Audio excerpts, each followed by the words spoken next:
So hello guys, আমি আজকে বেরিয়ে পড়েছি এত রৌদ্রের মধ্যে। আমার আজকে শো আছে, তো তোমাদেরকে পুরো ডিটেলসটা দেখাবো। তো এখন আমি যাচ্ছি শিপে, আমার আজকে শো আছে এখানেই। তো আমার এরকম এক্সপিরিয়েন্স ফার্স্ট টাইম হয়েছে যে এরকম শিপের মধ্যে কোনো শো করা। তো সেটা তোমরা দেখতেই পাচ্ছ, আমি শিপের মধ্যে অলরেডি চেপে গেছি। তো ভেতরটা পুরো দেখে মনে হবে না যে শিপের মধ্যে এত সুন্দর ডেকোরেশন থাকতে পারে। পুরো দেখেই মনে হচ্ছে কোনো হোটেল। লাইক আমি তো দেখে জাস্ট ওয়াও ফিল করেছি। তো শিপটা অনেকটাই বড় ছিল, তোমরা দেখতে পাচ্ছ লেন্থটা দেখো, প্রচুর বড় প্রচুর বড়। তো সেখানে দাঁড়িয়ে আমি একটু রিলস শ্যুট করে নিলাম, আর এখান দিয়ে আমার ব্যাকগ্রাউন্ডে হাওড়া ব্রিজ দেখা যাচ্ছে, যেটা কলকাতার ঐতিহ্য বলতে পারো। তো এই সাইডে তোমরা সানডাউন দেখতে পাবে, মানে ব্যাকগ্রাউন্ডটা জাস্ট ওয়াও। গরম ছিল but I like the weather.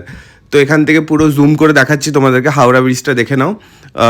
তো এটা হচ্ছে আমাদের ভেন্যু, যেখানে আমরা আজকে রাত্রে শো আছে। তো সব এখনও ডেকোরেশন চলছে, এখনও কমপ্লিট হয়নি।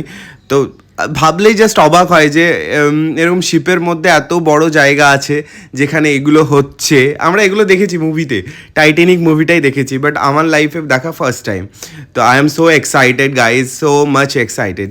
তো পুরো দেখো সেট আপটা দেখো, পুরো এটা পুরো জল জাহাজের ওপরে, এটা পুরো সেট আপটা বিশ্বাসই হয় না। এটা হচ্ছে ক্যাপ্টেনের জায়গা, যেখান থেকে ক্যাপ্টেন পুরো শিপটাকে মেনটেন করে, যেখান থেকে চালায় শিপটাকে। তো এই এরকম ফ্লোর ওয়াইজ এই শিপটা অনেক ডিভাইড করা আছে। ভিউটা জাস্ট ফিল করার মতো, এত সুন্দর ভিউ লাগছিল আমার।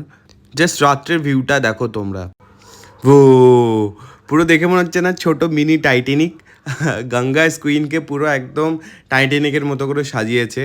তো আমার তো খুব ভাল লেগেছে দেখতে, জাস্ট কোনো কথা হবে না।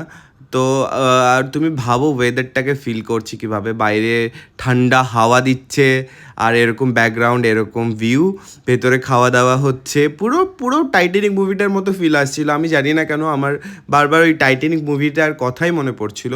তো রাত্রে হাওড়া ব্রিজের ভিউটা দেখে নাও তোমরা, হাওড়া ব্রিজের নিচ দিয়ে আমরা যাচ্ছি, একবার ক্রস করছি, একবার আসছি। তো এই ব্যাপারটা পুরো আমার কাছে ওয়াও লেগেছে। আর হাওড়া ব্রিজের নিচ দিয়ে আমি কোনো দিন যাইনি, তো আমার কোনো এক্সপিরিয়েন্স নেই। তো এই এক্সপিরিয়েন্সটা ফার্স্ট টাইম হলো আমার সাথে। তো আমার জাস্ট খুব ভাল লেগেছে সব মিলিয়ে। তো I am so sorry because আমি আমাদের শোয়ের কোনো ক্লিপ নিতে পারিনি। ইভেন এত তাড়া ছিল আজকে শোটাই, তো কোনো ক্লিপ নিতেই পারিনি আমি সেটার জন্য। বা শোটা ভালো হয়েছে, বাট সেখানে একটু হালকা দুর্ঘটনা হয়ে গেছিলো, বাট এন্ড মুভমেন্টে কারো কোনো ক্ষতি হয়নি, সব কিছু ভালোই ছিল। তো সব মিলিয়ে পুরো টাইটানিকওয়ালা ফিল দিয়েছে পুরো জাহাজের ট্রিপটা। আমার লাইক ট্রিপই বলতে পারো, আমার কাছে একটা experience. So I really enjoyed the show, and tata, good night, see you.